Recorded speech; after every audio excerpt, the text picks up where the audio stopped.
মরিচ গুঁড়ো, পাতি লেবুর রস, বুঝতেই পারছো ভেটকি মাছের।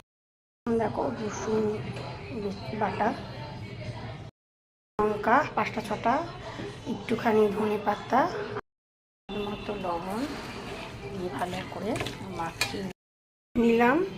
এতটা কর্নফ্লাওয়ার নিয়েছিলাম, ততটা নিলাম ময়দা। ফ্লাওয়ার আছে, এর মধ্যে একটু মরিচ দিয়েছি, মিশিয়ে নিলাম মরিচটা। ডিমের গলায় চুবিয়ে নিলাম,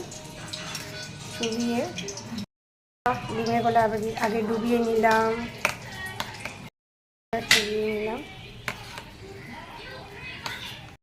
এরপরে বিস্কুটের গুঁড়োর মধ্যে তেলের মধ্যে ছেড়ে দিলাম। গরম গরম ভাজা হয়ে গেছে, সার্ভ করে দিয়েছি।